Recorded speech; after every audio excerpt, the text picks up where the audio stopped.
Nama programnya itu Kamis Kamis Boys ya? Boys, ya. Bisa kepanjangannya apa itu, Pak? Kamis Baik. Boys itu ya hari Kamis kita menggunakan yang boys. Oh Boys gitu. yang keren-keren. Iya, iya, iya. Nah, supaya boys kan bahasa Malangan pasti. Boys keren. Nah, itu saya wajibkan seluruh ASN dan non-ASN Iya. itu menggunakan produk UMKM Kota Malang. Oke. Mulai dari jilbab sampai dengan sepatu, sampai dengan akhirnya kan UMKM bergeliat karena ASN dan OSN tiap hari Kamis mau nggak mau kan nggak mungkin sama seperti hari Minggu. Beli ya kira karena beli dan murah dan akhirnya diikuti oleh mitra-mitra Pemkot. Apalagi kami di produk di program unggulan kami dari Wali ini ada 1000 event. Nah, 1000 event ini akan berdampak multiplier efeknya. Tidak hanya dirasakan Kota Malang, tapi juga Kabupaten Malang dan Kota Batu. Karena event-eventnya oke ada setahun 1000 event, Pak. 1000 event. 1000 event.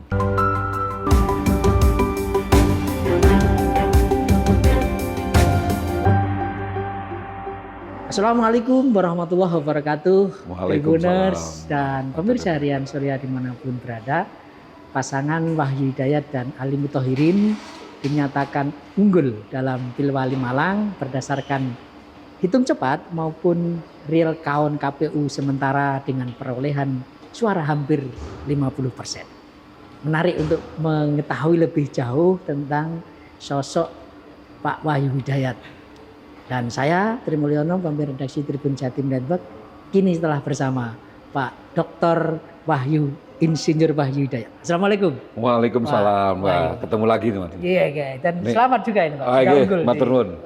Matur nuwun, pangestunan. Baik, Mas Wahyu, Sam Wahyu gitu ya. Sam Wahyu.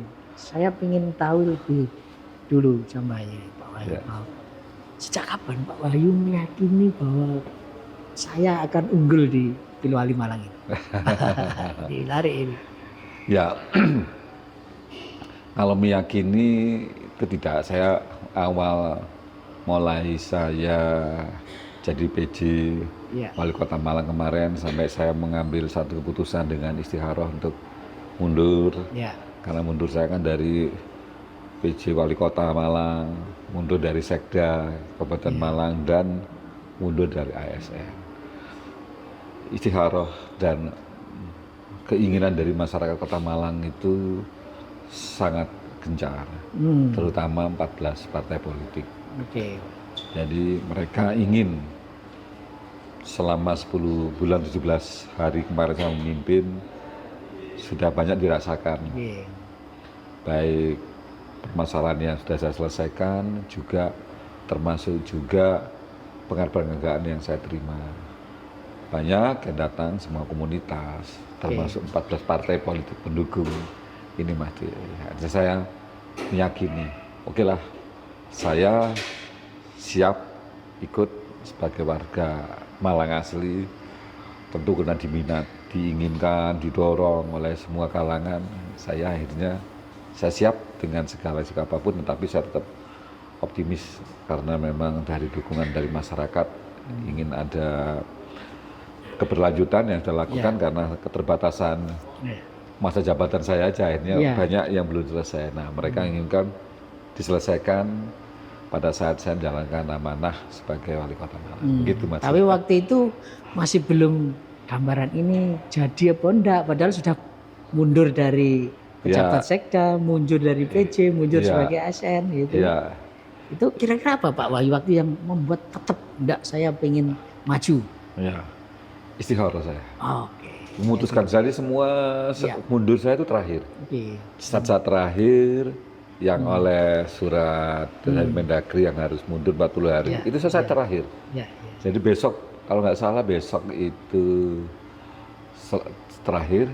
Hari ini saya mundur. Dan itu teman-teman wartawan banyak, ini mana saya istikharah. Alhamdulillah istikharah saya merasa bahwa lanjut begitu. Bismillah, ya udah. Saya mundur. Pak Wahyu, menjadi PJ sekian bulan di Kota Malang gitu. Menurut Pak Wahyu, seberapa efektif ini kemudian menjadi trigger kemudian warga Kota Malang memilih Pak Wahyu? Efektifnya seperti apa Pak PJ waktu itu? Banyak program-program saya yang saya buat program ini betulnya bukan menyiapkan saya untuk melanjutkan, tidak. Jadi saya mulai awal saya melihat bahwa selama ini ada disparitas, ada kesenjangan antara pemerintah dengan masyarakat. Saya masuk, saya ada program ngombe, ya, ngobrol bahasa ke situ, saya duduk pada masyarakat, responnya sangat baik. Dan mereka malah menginginkan, sampai kemarin saya kampanye kemarin, mereka menanyakan, Pak, kapan ngombenya ini lagi? Nah, selama ini berarti terjadi kesenjangan. Pemerintah Kota Malang mungkin sudah berbuat, masyarakat sudah banyak keinginan untuk segera direalisasikan. Tetapi selama ini tidak ada satu alat untuk bisa memberikan satu kesinambungan antara masyarakat dan pemerintah. Nah, akhirnya saya buat program itu. Dari situ saya merasa bahwa respon dari masyarakat sangat baik. Ada beberapa contoh lagi, saya menggunakan Kamis Boys. Ya, boleh disebut lagi, Pak. Nama programnya itu Kamis Boys. Boys, ya. Bisa kepanjangannya apa itu, Pak? Kamis Boys itu ya hari Kamis kita menggunakan yang boys. Oh, boys gitu. yang keren-keren. Iya. Nah, supaya boys kan bahasa Malang kan pasti. Boys keren. Nah, itu saya wajibkan seluruh ASN dan non ASN itu menggunakan produk UMKM Kota Malang. Mulai dari jilbab sampai dengan sepatu, sampai dengan akhirnya kan UMKM bergeliat karena ASN dan non-ASN tiap hari Kamis mau nggak mau kan nggak mungkin sama seperti hari Minggu. Beli ya, karena beli dan murah, dan akhirnya diikuti oleh mitra-mitra Pemkot. Datang pada saya, Pak, staf saya, karyawan saya tiap Kamis ini. Nah, dari situ saya merasakan ada yang berubah, masyarakat semakin semangat, bisa ketemu dengan kita, ada sesuatu disampaikan, saya selesaikan. Karena dengan ngombe itu, semua program yang disampaikan, semua selesai. Semua selesai, apabila tidak selesai, saya turun untuk melihat apa permasalahannya. Nah, dari situ saya merasa bahwa, oh iya, masyarakat butuh hal-hal yang memang tidak ada sekat, tidak ada kesan formal. Nah, dengan ngombe itu, saya guyup jadi satu. Ada lagi STMJ, jadi senam tahes Jumat, senam tahes boys Jumat, STMJ. Nah, itu mereka senang, saya senam sama-sama gitu ya. Akhirnya dengan STMJ itu kita terus ngombe. Jadi akhirnya saya gabung ngombe STMJ. Itu semangat akhirnya mereka, Kamis Boys, ada berapa lagi program-program saya lagi dirasakan. Dan itu menyasar di semua kalangan ya, tidak hanya mak-mak itu, bapak-bapak, tapi juga semua kalangan milenial. Kalau STMJ mungkin lebih banyak mak-maknya ya katanya, tapi pada saat ngombenya lebih banyak bapak-bapaknya. Itu. Dan ini insya Allah akan dilanjutkan Pak Wahyu ya, setelah nanti di pada saat kampanye turun masyarakat, mereka menginginkan itu. Malah sudah kangen, Pak, kita ini mungkin jadi memang ada keinginan dan merasa bahwa pemerintah hadir di tengah-tengah masyarakat itu. Wahyu, salah satu program unggulan Pak Wahyu dalam kampanye ini kan yang paling menggelitik itu kan adalah dana 50 juta untuk setiap RT. Ada kurang lebih 4.000 sekian RT di Kota Malang, dan dananya itu tidak kecil ya Pak. Sekitar 200 miliar. 200 miliar. Apa ini nanti nggak mengganggu sektor lain, Pak?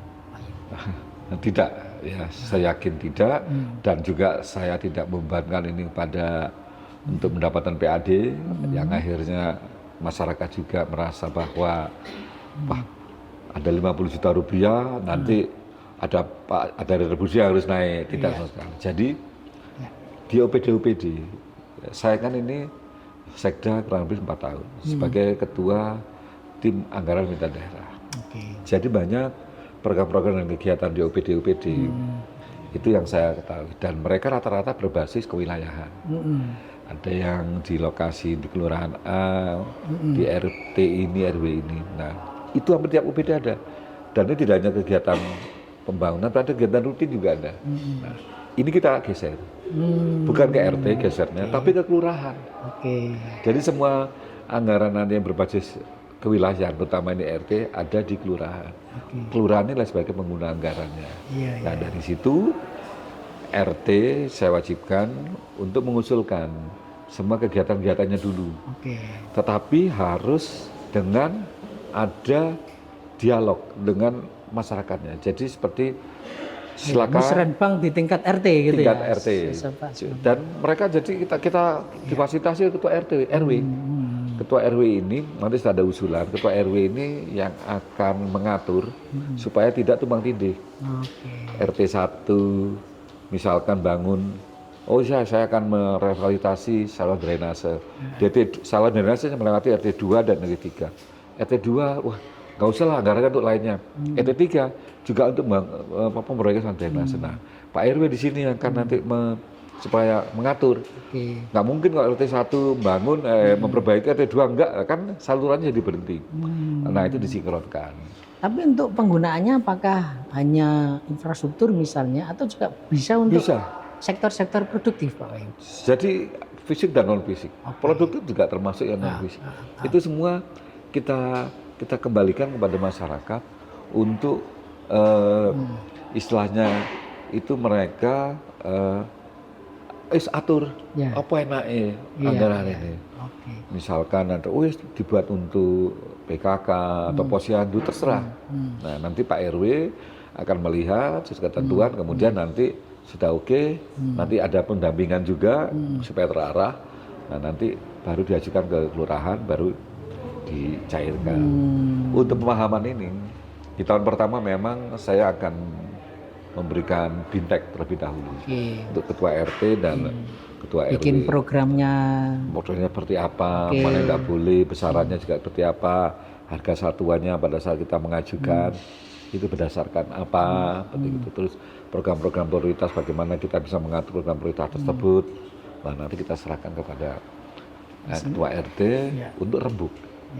Ya apa enaknya, ya seperti itu. Dan tentu juga kita akan ada pengawasan dalam melaksanakan program-program tersebut. Dan saya yakin mereka bersambut karena kalau kita tidak menghapus musrembang. Musrembang itu adalah kita buat yang lintas.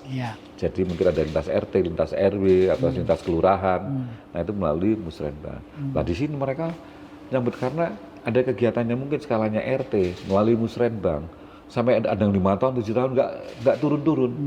Jadi mereka sambatannya Pak RT dan Bu Ketua RT itu selama ini mereka kan sebagai instansi pelayanan pemerintah yang paling dekat dengan masyarakat. Ada keluhan masyarakat. Pak RT ini yang paling dilabrak terlebih dahulu, dicurhati segala macam.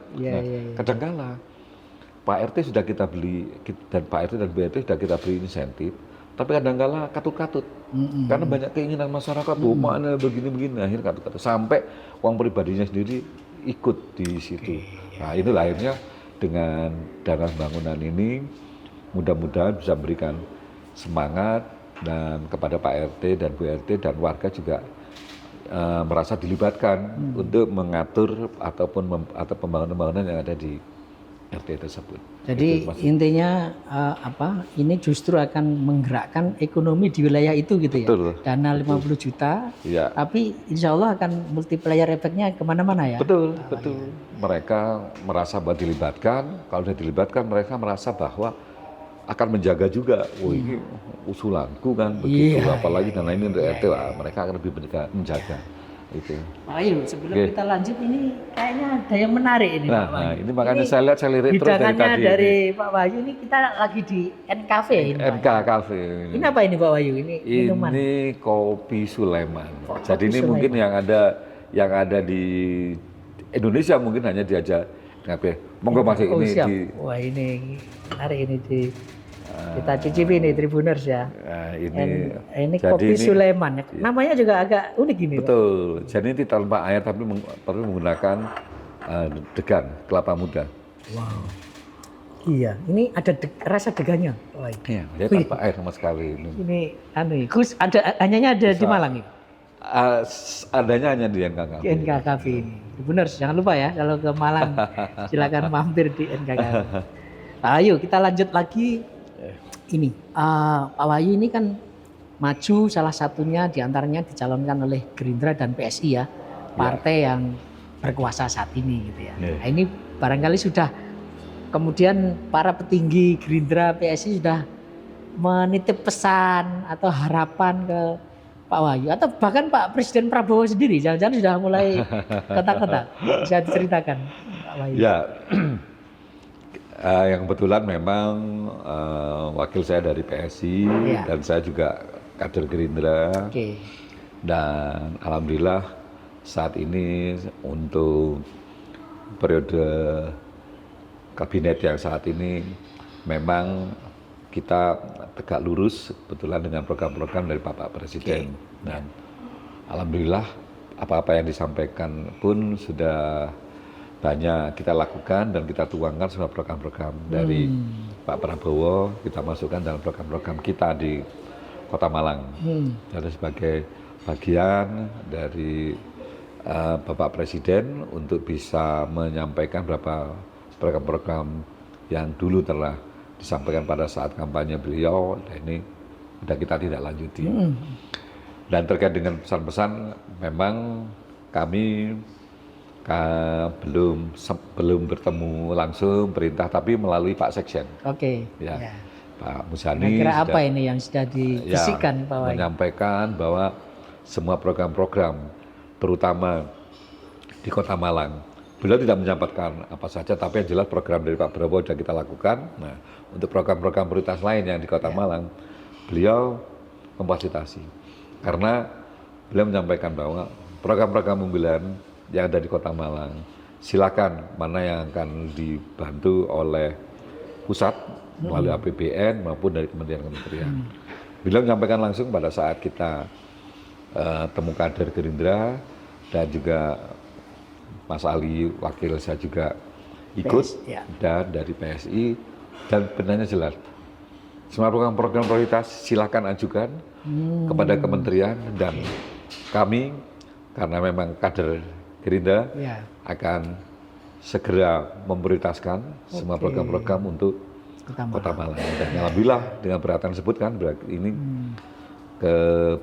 keuntungan bagi masyarakat Kota Malang. Saya kira iya. Karena ini ya sudah jelas dan mudah-mudahan prioritas dan perhatian dari pusat terkait dengan program-program yang memang banyak di Kota Malang yang harus disentuh oleh pusat. Gitu. Terkait program pemerintah itu yang paling menonjol adalah makan bergizi gratis itu ya Pak Wahyu. Kira-kira nanti apa yang akan dilakukan untuk mensukseskan program itu? Koordinasi kami di 2025 ini dengan melalui anggota DPRD yang mendukung kami kan ada 24, karena kami kan belum masuk di pemerintahan, tetapi kami dengan 24 anggota DPRD yang mendukung kami dari 14 partai tersebut, partai koalisi tersebut menyampaikan dari program itu sudah masuk. Insya Allah kalau tidak salah masuk di Dinas Pendidikan, dan dari situ sudah ada program untuk makan gratis. Ya. Itu akan, saya kira itu juga akan jadi peluang Kota Malang maupun daerah sekitar Malang Raya yang memang concern di ketahanan pangan ya Pak. Betul. Jadi di sini juga ada susu, ada sayur, ada buah gitu ya. Itu juga akan multiplier efeknya ke Malang Raya juga gitu ya. Yang kaitannya dengan bergizi itu juga tetap kita koordinasikan, karena memang ini Kota Malang ini untuk ketahanan pangan kan memang terbatas, tetapi karena Malang Raya ini kita ada kerjasama antar daerah atau KAD ini, kita ada koordinasi bagaimana untuk peningkatan gizi yang susu yang untuk di Kota Malang, kemudian untuk ketahanan pangannya juga kita koordinasi juga dengan Kabupaten Malang, karena pada saat KAD tersebut kita memang sudah ada kerjasama untuk bisa menyuplai terkait dengan ketahanan pangan dan lainnya.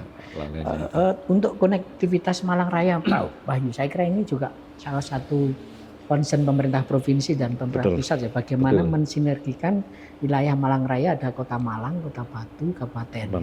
Kira-kira sektor apa saja Pak Wahyu yang punya potensi untuk bisa segera disinergikan? Nah, kami malah, dan itu didukung juga oleh Kabupaten Malang dan Kota Batu. Konsepnya memang ada beberapa sektor yang tidak bisa dibatasi secara administrasi. Dan kita sepakat bahwa ini kita akan saling bersinergi, ya, terutama sektor-sektor yang tidak bisa dibatasi administrasi. Salah satunya seperti kita untuk banjir. Itu kan kita nggak mungkin. Banjir, sampah, kemacetan pun, itu juga termasuk juga infrastruktur, jalan dan air. Ya, kita kan masih sangat tergantung juga dengan yang ada di Kabupaten Malang, yang ada di Kota Batu. Nah, kita sudah duduk bersama, termasuk pariwisata. Pariwisata kan tidak bisa dibatasi administrasi. Nah, itu kita selalu bersinergi. Oke, nanti mungkin hotelnya di Kota Malang, tapi wisata alamnya ada di Batu, misalnya pegunungan, wisata alam yang laut, pantai, itu ada di Kabupaten Malang. Nah, itu kita bersinergi saling, dan tentu ada beberapa event, apalagi kami di program unggulan kami dari Wali ini ada 1000 event. Nah, 1000 event ini akan berdampak multiplier efek ya. Tidak hanya dirasakan di Kota Malang, tapi juga Kabupaten Malang dan Kota Batu. Karena event-eventnya ada setahun 1000 event, Pak. 1000 event.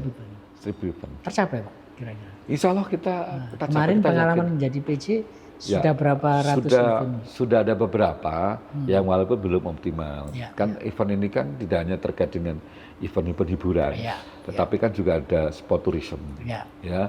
Kemudian olahraga yang sifatnya regional atau nasional, nanti kita akan adakan, kita akan fasilitasi agar nanti Malang akan menjadi kota event. Ya. Ada WO dengan EO kemarin ada kepada kami, kita akan fasilitasi karena sekarang kecenderungan untuk wedding, kemudian juga untuk event-event yang lain sudah cenderungan mereka udah di Malang saja karena ada paket lengkap katanya. Jadi datang ke Malang tidak hanya datang kepada saat untuk mendatangi pernikahan atau hiburan, tapi ada lain-lain, jadi nggak rugi. Dengan datang, kita bisa menikmati oleh-olehnya, kita bisa menikmati kulinernya, kita bisa menikmati wisatanya, baik di Kota Malang, Kabupaten Malang maupun Kota Batu. Jadi memang 1000 event ini akan menjadi tujuan, termasuk MICE juga. Jadi nanti pada saat meeting dan lain-lain, Kota Malang juga akan ada, dan itu berdampak. Mereka datang ke Malang untuk kedinasannya, untuk rapat dan lain-lain, ataupun pernikahan atau melihat hiburan, tetapi nanti setelah itu mereka bisa datang ke yang lain, oleh-oleh atau wisata yang lain, ke Batu atau ke Kabupaten Malang atau ke pantai. Nah, itulah. Itu salah satu sinergi Malang Raya. Insya Allah ini akan terlaksana di Amin. Pak Wahyu, kemarin di helatan pilkada ini kan cukup sengit nih di Kota Malang ya.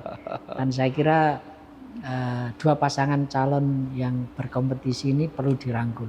Upaya apa Pak Wahyu untuk merangkul kedua pasangan calon kemarin? Kita hanya tidak merangkul bahwa pasangan saya saja, tetapi karena koalisi kita adalah partai gemuk, 14 partai, tentu awal-awal kami sebelum berkoalisi kita sudah ada kesepakatan.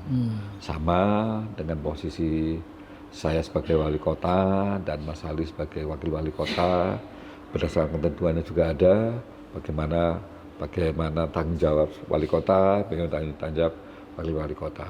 Tetapi dalam hal ini kami selalu berkolaborasi, kami selalu berdiskusi, selalu berkoordinasi, kira-kira apa yang menjadi solusi.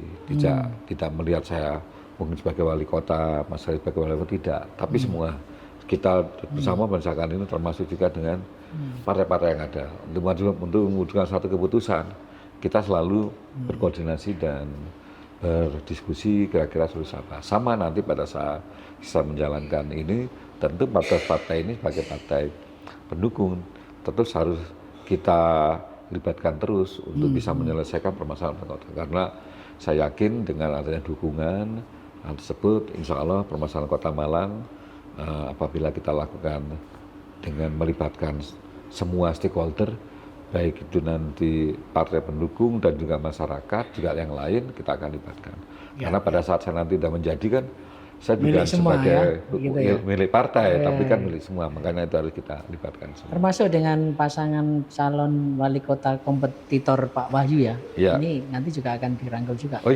Jadi pada saat kemarin kita Realcon, hari pertama kita mendapatkan dan nilai, saya sampaikan kami terus akan berkolaborasi dengan baik, malah kita minta masukan-masukan, berdiskusi, tetap kita rangkul, karena tentu ada program-program yang baik dari mereka, kenapa tidak apabila nanti kita kolaborasi bersama untuk bisa kita realisasikan. Terakhir ini Pak Wahyu Pak Wahyu kan banyak dukungan mengalir ke Pak Wahyu karena salah satunya Pak Wahyu ini dianggap bersih dari korupsi, tidak terlibat kasus itu ya. Tapi kita tahu banyak kepala daerah yang kemudian terjerat kasus ini. Bagaimana cara Pak Wahyu agar jangan sampai terjerat di kasus yang sama? Ya, jadi kami membuat satu pernyataan atau kesepakatan, terutama kepada semua stakeholder yang ada untuk menyepakati yang menjadi pedoman utama adalah aturan. Aturannya harus kita junjung betul, karena saya yakin selama saya tidak menyalahi aturan, tentu tidak akan ada permasalahan-permasalahan seperti itu. Dari itu, kemudian kita menyatukan visi misi dan berkomitmen bahwa karena kan tidak mungkin saya akan mengawasi langsung, ya. Tetapi dengan komitmen ini ada penyadaran dan juga kami selalu memberikan satu pemahaman bahwa permasalahan-permasalahan yang mungkin seperti dianggap sepele itu tidak bisa jadi akan menjadi suatu permasalahan besar. Selalu kita menyontohkan bahwa Kota Malang ini pernah terjadi tsunami. Nah, hal itu selalu kita ingatkan kepada mereka bahwa segala sesuatunya itu harus sesuai dengan aturan. Jangan sampai menyalahi aturan. Kalau kita sesuai aturan, saya yakin itu tidak akan bisa. Jadi selama ini saya sebagai ASN 30 tahun ya, kami selalu berpedoman dan berlandaskan atau berdasarkan aturan-aturan yang ada. Apabila ada lain sesuatu begini, kita diskusikan, kita rapatkan, kita punya pimpinan, kita laporkan, ada beberapa hal, dan tentunya apabila sudah punya komitmen, saya yakin, karena keterbukaan, kejujuran itu juga penting, ya. Makanya saya dengan staf dengan ini, saya membuat tidak ada sekat, ada apapun silakan. Nah itu sudah saya lakukan selama 10 bulan 17 hari kemarin, Mas. Akhirnya merasa ini ada sedikit kepala dinas atau kepala ini nyampaikan kita begini, oh iya, sampaikan, oh ya aturannya seperti ini jelas, kita ikuti. Jadi kuncinya itu di komitmen untuk mematuhi aturan. Yang kedua adalah kalau ada masalah didiskusikan, betul, ya, ngobrol bareng. Baik Tribuners dan pemirsa harian Surya dimanapun berada, itu tadi obrolan saya dengan Pak Wahyu Hidayat, calon wali kota terpilih di Kota Malang. Kita berharap pemikiran-pemikiran beliau dan program-program kerja beliau akan terlaksana dalam 5 tahun mendatang. Saya Tripulyono, pemimpin redaksi Tribun Jatim Network, undur diri. Assalamualaikum warahmatullahi wabarakatuh.